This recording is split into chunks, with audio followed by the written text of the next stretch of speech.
Kisah pembunuh berantai yang mengaku telah menghabisi 90 nyawa. Samuel Little divonis hukuman penjara seumur hidup tanpa peluang pembebasan bersyarat di tahun 2014 untuk 3 kasus pembunuhan di tahun 1980-an. Samuel Little sudah menghuni penjara untuk sejumlah kasus pembunuhan, dan ia kini diselidiki lagi setelah mengaku melakukan 90 pembunuhan dalam kurun waktu 4 dekade di berbagai wilayah AS. Biro Investigasi Federal, FBI, meyakini bahwa pria yang kini berusia 78 tahun itu bisa jadi satu di antara pembunuh berantai paling produktif dalam sejarah kriminal Amerika Serikat. Berbagai lembaga penegakan hukum AS sibuk mencocokkan pernyataannya dengan kematian lusinan perempuan di seluruh AS sejak tahun 1970 hingga 2005. Para penyelidik sejauh ini telah mengaitkan Samuel dengan 34 pembunuhan, sedangkan sisanya masih terus diselidiki. Sementara itu, Samuel kini tengah menjalani hukuman penjara seumur hidup setelah dijatuhi vonis tahun 2014 lalu dalam kasus pembunuhan terhadap 3 perempuan. Ia ditahan sejak September tahun 2012 setelah ditangkap di penampungan tunawisma di Kentucky, kemudian dipindahkan ke California di mana ia diburu dalam kasus penyalahgunaan narkoba.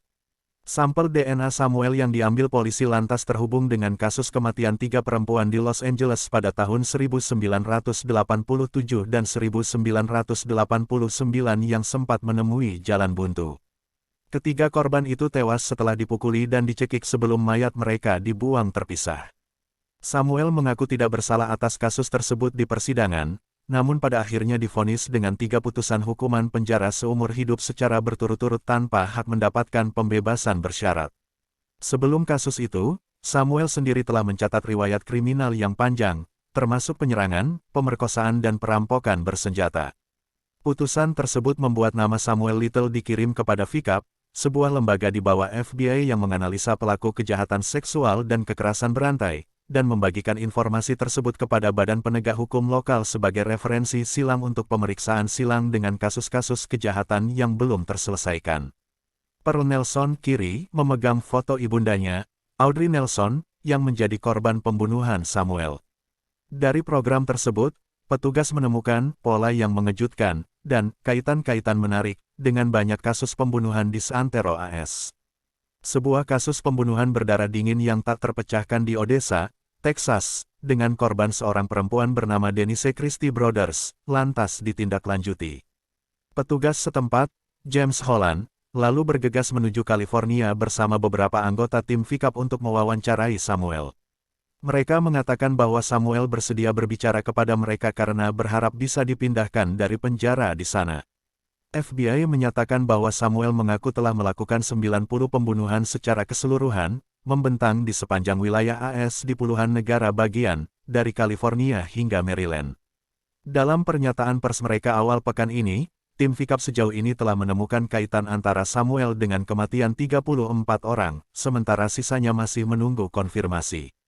Selama sesi wawancara di bulan Mei lalu, ia menyebut kota demi kota, negara bagian demi negara bagian, dan memberitahu jumlah orang yang ia bunuh di setiap tempat: Jackson, Mississippi, 1, Cincinnati, Ohio, 1, Phoenix, Arizona, 3, Las Vegas, Nevada, 1, jelas analis kejahatan FICAP Christina Palazzolo dalam laporannya.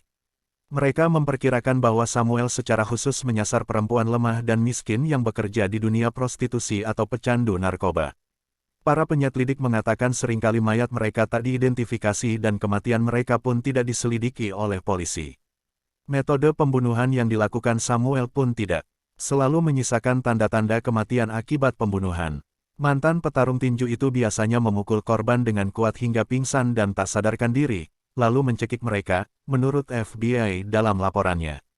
Tanpa bekas tusukan atau luka tembakan, banyak di antara kasus kematian ini yang kemudian tidak digolongkan sebagai kasus pembunuhan, tapi dikaitkan dengan overdosis narkoba, kecelakaan, atau penyebab alami, sambung laporan tersebut.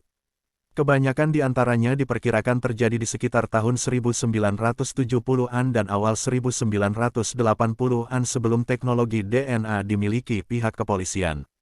Beth Silverman, jaksa Los Angeles yang menuntut Samuel tahun 2014 lalu, mengatakan kepada New York Times bahwa banyak kepolisian di seantero negeri yang melakukan kesalahan dalam kasus ini. Ia lolos berulang kali, lagi, dan lagi, ujarnya. FBI menyatakan bahwa kondisi kesehatan terpidana berusia 78 tahun itu sudah buruk dan kemungkinan akan terus mendekam di penjara Texas. Sebelumnya ia dipindahkan dari lapas di California setelah mengaku membunuh Odessa, hingga ajalnya tiba. FBI mengaku masih terus bekerja sama dengan Holland, yang hampir setiap hari mewawancarai Samuel, untuk membangun kerangka kejadian yang akurat dari aksi-aksi keji yang dijalankannya.